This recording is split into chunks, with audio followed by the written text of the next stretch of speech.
So one of the things I was actually just saying to Dr. St. Roseman, Kimberly, is how much I appreciate the exposure to kind of new ideas um, that our students are getting through this program, right? So like one of the things I'm thinking about is like how traditionally girls aren't really encouraged to look at things like engineering or programming, right? And I certainly wasn't 20 years ago. And how, so I guess my question is, how did this project give you a platform to really explore your own interests and kind of fine tune what you want to do with them? Yeah, so I think regarding that, I just feel like because I wasn't exposed to coding until now, I I thought at first I thought it would be challenging and I didn't think that I had what it took to learn how to code. But once I started coding, I was like, oh, this is not so bad and this is something that I can do and I can manage to learn how to do. And so with that, I've looked at like different career options that have like coding in them or just anything that has to do with like STEM. And I remember like for your class, for one of the STEM classes on Friday, I joined in one of them because I didn't have PE that day. And we were trying to, it was like an engineering thing where you had to create a catapult, right? Valentine's Day. And then everyone was like, oh yeah, you're like, they didn't think I could do it because one, I was alone, I didn't have anyone. And second, I didn't think I could do it because I don't really build anything. You usually associate guys building stuff. And I Mhm. just didn't know how to create the catapult. And I was the one who got it to the furthest. And I was like, well, I can do this. And this is a matter of fact of me just being able to believe in myself and just learn how to do it and just apply both things and just combine them and look into that. And so with that, I've done research with like different like companies that have to do with STEM that, and I realized a lot of them give a lot of help to like women and just girls who want to go to college and learn STEM. And it's just, I think that it opened a lot of opportunities for me regarding like how to pay college and what to study in college to make sure that even though I want to be a lawyer in the future, right now I can go to school and major in like chemistry or just anything STEM related and then go on to grad school and choose law school. And I've learned that in order to be a lawyer, you don't necessarily have to major in something like in just you can major in anything. So I think that with magic, I've learned that I could potentially have a career in STEM and then later on fulfill my passion of being a lawyer. Yeah. Awesome. Um, so my follow-up question to that is, um, how did you keep from getting discouraged when things didn't work? Well, I think that for me, that was like even though it was challenging, it was still kind of like the best part of coding because even though I had a bit of challenges, with like coding and it not working, that was just like part of the learning process and part of like my website being able to be complete. And, I knew that in order for me to learn and be able to complete the website, I just had to keep on pushing through the like challenges that I had with coding. And at first, I was like, oh man, like this is kind of hard because I thought that I would have to memorize everything. And I wasn't, I felt like I was cheating myself out of learning if I just kept on going back and referencing on like Codecademy or just W3 schools. So yeah, that was like I was like, I just don't want to keep on going. I want to be able to remember things and be able to like know it off the top of my head. And then I learned that you can't do that, sadly. But yeah. I actually think that's particularly funny. You can tell that's one of the tells I have about being a former engineer is I really, and I've told my students this, like I really don't care that you can memorize things and tell me again. I care that you can find them when you need them again. And that's why I tend to, as a teacher, focus more on citing things properly than having it right here.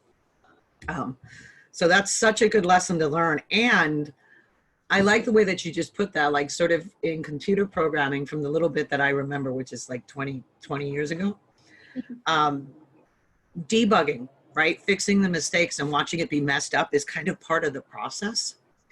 Um, But then it just feels so good when you go back and debug it and then it just works and you're like, yes, like finally. Yeah. What was your favorite, or actually, I have two more questions. What was your favorite part about this whole experience with magic is going to be the first one?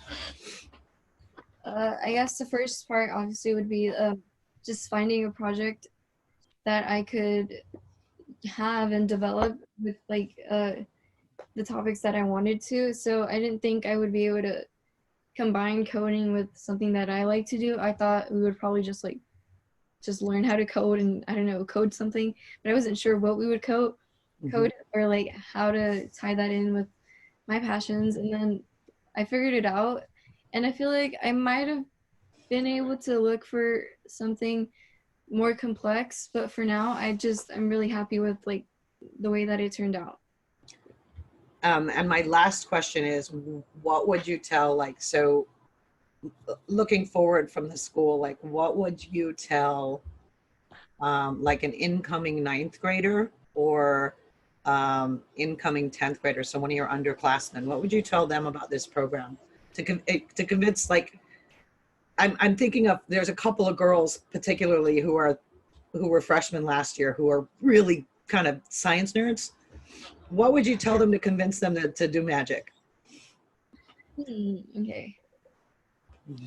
I would tell them that, well, first, I think I would ask them if they are like interested, and if they say no, I would ask them why they're not interested, because I feel like I know that some of the students that were offered the magic opportunity, they didn't want to because they had like a lot of things going on and they just thought it'd be too much on their plate, and some of them didn't think that they had what it took to be able to learn how to code.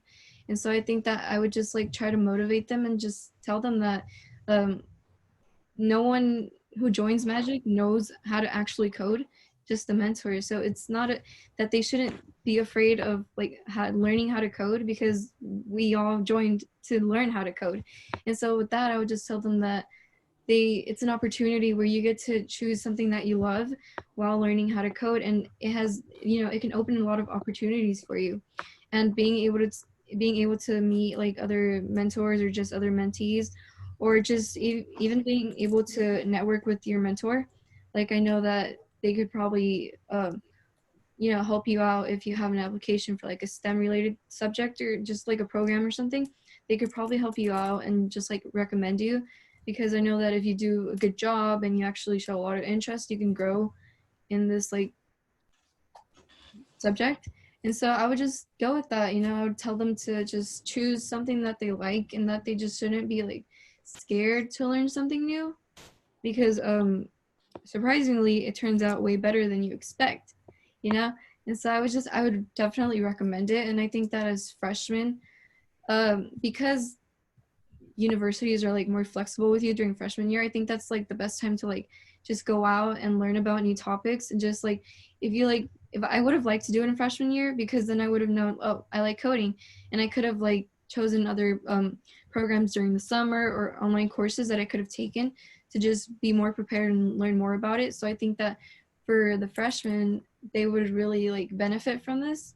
So yeah, hopefully I get to talk to some of them next year and maybe like get them to be interested in it. Yeah.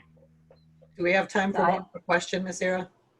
yeah, actually, I wanted to share something about Kimmy. So Oh, you know yeah. that when we interviewed her, she said she wanted to do something in chemistry and criminology. So when I went in our first meeting, Kimmy, we didn't talk about coding. We talked about chemistry and criminology. I showed her some Scratch projects. We talked about maybe she can do something from Scratch, because I had the clear idea that she did not want to touch coding. And so the next meeting, she comes up and says, I don't want to do Scratch. I want to learn how to code a website. So I want to know what caused that, what triggered that change. Well, I thought that coding would just be something that would benefit me. I didn't know how. I just knew it would benefit me. And I thought, well, this is like a project for like coding and stuff. So why not just like make sure that I'm able to learn something new? And I thought, well, I'm going to be spending the rest of my junior year working on something, and I just want to make sure that it's something that I like and something new and something that I can use anytime in the future. And just like, I think that I forgot, I applied to a program and I got denied, but either way, one of the admissions person was, they told me that it was pretty interesting that I learned how to code, that I wanted to code because not many girls know how to code. And I was like, oh, that's kind of offensive anyways. And then I was like, yeah, you know, yeah. This is why we love Kimmy. Absolutely. So final question that I have is, what are your takeaways? Like, in terms of what you've learned about yourself, in terms of what you've learned about STEM and STEM education in general, what are you taking away back into your, because you're going to be a senior next year, what are you taking into your senior year with you from this experience? Well, I think I'm taking like I don't know, like at first, STEM, whenever I heard STEM, you know, I'd be like, ugh, more science. And it just wasn't like, oh my God, I want to do it. Like, I was just like, no, I don't really want to. And then, but with like the program and just like in general, with like the classes that I've had at ODA with you, STEM has just become like a big interest for me. You know, I've developed like more interest in it, and I do want to do like further research and just see if I can find more programs with STEM.